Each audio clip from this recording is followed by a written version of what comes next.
Yeah, Johnny, this is a classic pitcher's duel. Both guys had their A game working.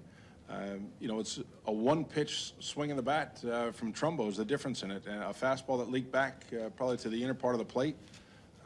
And when you consider how well each guy was going at their game, in the second inning, you don't think there's only going to be one run on the board for both clubs combined, but tip your hat to both guys. Rick was outstanding. He settled in. He takes the ball off the calf, was able to maintain staying loose, got better as the game went on.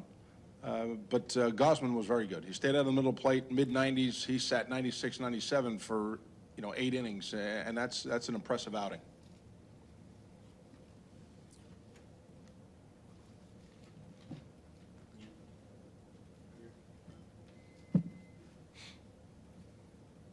How worried were you when Rick took that liner right there? Not to see him.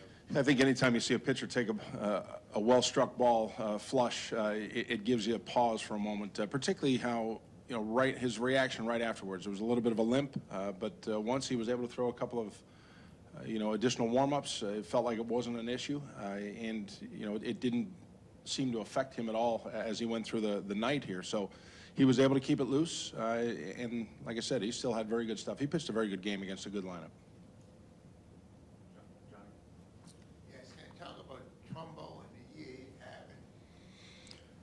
When you track him back to the second half of last year with Seattle, he's figured some things out. He's not as susceptible to off-speed pitches as he once was.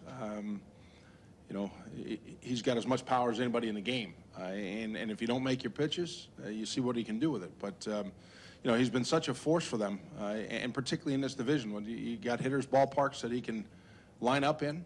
But 40-plus home runs, that's a big year. Can you talk about Hanley on the base paths?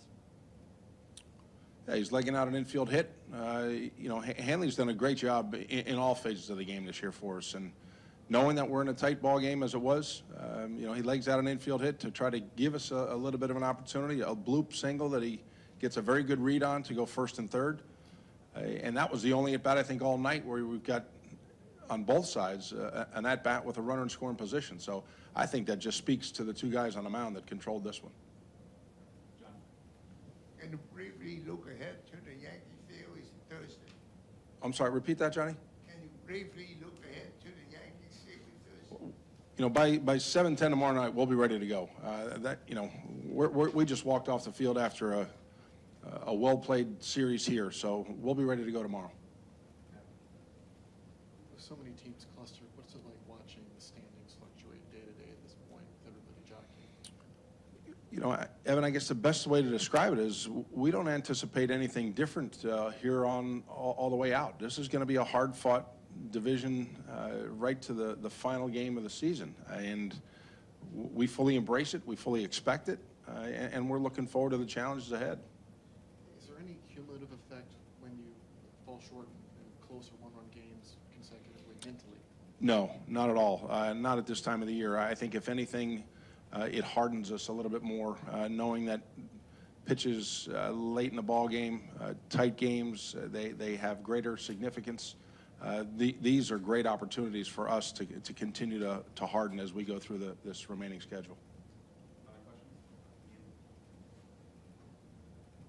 How impressive was the throw by Mookie there to nail Machado? He does such a great job finding a wall where he's going to be. He gets behind it, throws a low strike, one hop.